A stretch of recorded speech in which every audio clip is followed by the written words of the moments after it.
Hello everyone, welcome to another episode of Potato Soup. I'm Larry Davis, Superintendent of the Emory School District, where every day is a great day for learning. After 118 years publishing the news of Emory County, we've learned that the Emory County Progress has stopped the presses, as the saying goes, and that touches me personally. I came to Emory County in 1982, moved my family here, and began my tenure as editor of the Progress 36 years ago this month. I was in that capacity for 12 years, covering some incredible news events while getting to know the awesome people of this area. The print ink still runs through my veins, and I have a lot of emotions about the paper's closure. My guest today is Patsy Stoddard, who knows a thing or two about the Progress and who will go down in history as the last editor of the community newspaper. Patsy, thanks for joining me today on Potato Soup. You're welcome. Please start by telling our viewers how long you were with the Progress, what your responsibilities were, and some of the coverage that you contributed to the paper during that time. Well, I joined the Progress in the year 2000. I became the editor in 2002 and have held that position since then. My responsibilities have included designing the newspaper, writing the articles, going to meetings, being a photographer at all the different events that I go to, and editing the stories as they came in, and editing my stories and my assistant's stories, and just kind of going everywhere and doing everything and trying to get to as many places as possible in one day's time. So, what kind of help have you had, staff-wise? I pretty much just have one assistant, and she takes care of the office and the phones and types up the court report and different things like that, and I pretty much did everything else. And another thing, updating our website and our Facebook and keeping those updated has been added to my duties too over the years. And that's been a real nice addition, having that website to go to and what you can download to Facebook, kind of an instantaneous reporting as opposed to waiting out for the weekly publication. So right. I know I've appreciated that. Yeah, that's been nice. I'm certainly interested in the coverage of school events and the school children and those things that are taking place. The coverage of school activities, events, athletics, school board meetings, all kinds of student recognition, and various feature stories has been a high priority for the Emory County Progress for a long time. Talk a minute about why this is such an important part of a community newspaper. Well, I think our students, our children are our future, and that the more we recognize them and their activities and the programs they're in and their plays and their sports and their wrestling and just highlighting all the students, that helps them to realize their potential. It increases their self-esteem and encourages them to maybe stretch a little and think, oh, it's kind of nice to be recognized for the things you're doing. And also, we've always had the Students of the Week, and Students of the Week, that's just a recognition for just each of the students as they go through their careers in school. They'll be recognized, they would be recognized at least one time, because all students are not in sports or these other things. And so that's just an opportunity for all of the students in all the schools to be recognized at some point in their school career. And I think as they see themselves, kind of encourages them to accomplish more if they're recognized for the things that they are doing. And I think that's so important because our children and our schools are the heart of our communities. And these are the types of things that parents clip from newspapers, build scrapbooks from, post on their fridge, send copies to grandpa and grandma. It takes on a whole different meaning beyond what you see in the newsprint, what's in the paper itself. It just creates an additional and meaningful part of a child's life. Kids may not recognize it at the time, you know, and maybe even feel a little embarrassed by it. But for parents, it's a big deal. And at some point in a child's life, they're going to come to realize how important this little bit of coverage is in their lives. Community newspapers are unique in that respect, because we do focus on those things that are typically overlooked in large areas, metropolitan areas. They just don't get into the schools as much as you have and as much as progress has over the years. Of all the education-related and school-related stories that you've done, and the hundreds and thousands of pictures that you've taken, also related to school events, talk for a minute about some of the things that stand out in your mind, some of the positive things about all that coverage.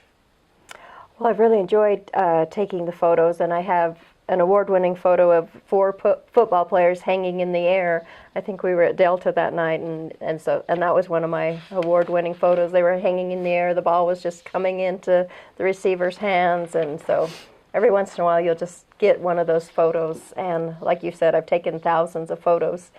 And I remember the state championships, back-to-back baseball championships, and the Green River kids in basketball took second a couple of years back, and that was exciting. And our girls basketball won a championship last year. Our girls volleyball is up in Orem today, you know, fighting for a state championship. And all of those things, I think, you know, make going to school so much more exciting. You know, all of those events, just special things, you know, that happen. And it's been a pleasure to be there at some of those things.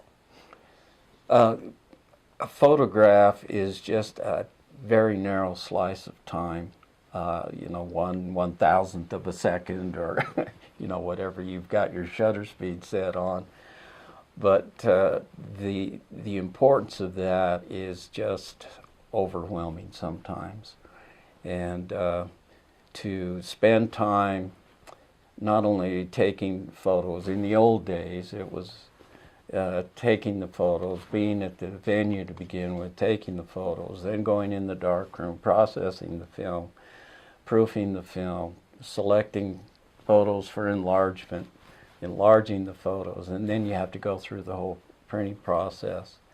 It's not quite like that now with digital photography, but ultimately that final photo, that final print can mean everything. I know that you've as you look through all of the photos, that when you find that one, that magical photo, you know it, don't you? Mm-hmm. That's the one. I used to call it the money shot, even though there was no money involved. But you know, it's just one of those little thrills in life that makes it all worthwhile, or at least contributes to it. With the advancement of technology and the way our world is changing, I was just talking about the old days with darkrooms and stuff, and things are changing so rapidly with technology. We mentioned earlier websites and Facebook and all of that. Do you have concerns about the future of print media and what might happen to community newspapers? Well, I think print is definitely in jeopardy right now, but I still think that there's a place for it. And some people, you know, they love to have a newspaper in their hands or a book in their hands, you know, so I do think that there's still a place for it, and that we need to, you know, embrace what we have and embrace small community newspapers. Because like you said, it's fun to, you know, take the clippings and hang them on the refrigerator and things like that. That's kind of hard to do with the computer, you know, and the photos that kind of live on the computer and they never actually get out into the public. So that's been, you know, one of the great joys of my job, is to, you know, to preserve those moments. And that's really all they are, is just small moments in time. And I've been able to do that, and I think that's been a great thing.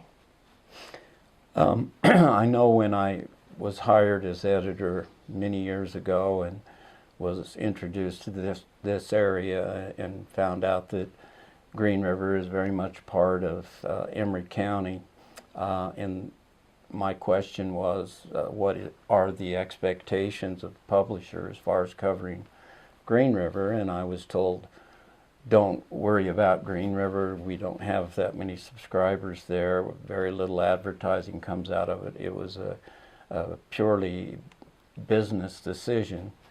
And so we weren't putting the emphasis in Green River. That really changed, noticeably changed when you became the editor of the paper. Would you speak about your coverage of Green River and why that was important to the progress? Well, I do have a soft spot for Green River. I've spent a lot of time in Green River.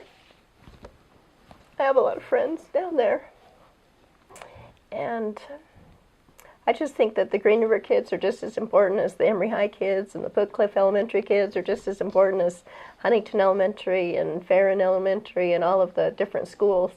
And Green River hasn't received a lot of attention over the years, and so it's like I did try to get down there just as often as I could and try to include them in our county to help them, you know, be more a part of our county. And I think that's been important. I think that's something that I've succeeded at, is to help Green River feel more a part of Emory County. And a couple of years back, their boys basketball team took second place, and that was, you know, a monumental event for them. And they've had championships over the years, and it's just awesome, you know, being able to watch them and learn to know those people down there as well. So it's been fun. Well, and I know that in addition to covering events in the schools there and community events, things like that, that you got to know members of the community, and you got to know students and faculties in our schools, and really personalized it. When you walk into a school to do a story or take some photos, you're not a stranger there. People know who you are, and they know you by name, and you know many of the kids by name, and that's a remarkable thing. And what it says is that you're there for reasons other than doing a job. That's a big part of it, but you're there providing a service. You're there because you know it's going to, in some way, benefit a child or a family, or brighten their day in a lot of ways. And I've seen that as I've interacted with you, and I know that it's appreciated over there. So I want to thank you for expanding your coverage to Green River. I wish I would have had that opportunity when I was working with the Progress, but it has been very beneficial. I hope that that will continue, as well as all of the coverage that you've given us for our schools and for our school district. So on behalf of a grateful school district, Patsy, I want to thank you for the many years of service that you've provided to our schools and our district, and the many stakeholders that we have. You've provided a venue for so many good things taking place in the schools, and I hope that there is a place for all of your talents. And maybe before we close, if you would talk for a minute about what's next for you. Well, right now I'm involved in it's called the Rural Online Initiative. It's a program that the Governor's Office of Economic Development, they're putting money into rural Utah to try to develop more remote workspaces and develop relationships with other companies that might be able to take advantage of the rural workforce that's available in all of our small communities, and you just work online. And so I'm involved with that, being trained for that right now. And you just take the different skills that you have, and and just see which company would be most suited to the things that you can do, and then you help that company with those things that they need. So I'm involved with that, and the sheriff thinks I should become a dispatcher and come and help with the sheriff's office. I've been quite involved with the sheriff's office over the many years, and the different times I've gone into the schools with their programs where they're educating the children what to do in an emergency, excuse me, and things like that. And so I'm contemplating that, and the building that I'm in, I'm keeping our office down there, or my office down there, and Dinco Mine Service owns that building, and I'm going to be doing some work for them and helping them to promote their business and just a lot of different online things. And I've got some people that think I should write a book, so I'm contemplating that as well, and just kind of spend more time with my family, spend more time golfing, and just I've had a lot of flexibility in my job at the Progress, but I haven't had a lot of freedom. So I'm going to just kind of explore a few other possibilities. Thank you. Yeah, thank you, and thanks for being with me today. And I want to wish you the best of luck going forward. So we've reached the bottom of the old soup bowl for today. I hope you found it to be quite tasty. Until next time, keep exercising those intellectual muscles. And that's all for today's potato soup, but we'll get together again real soon. Thank you.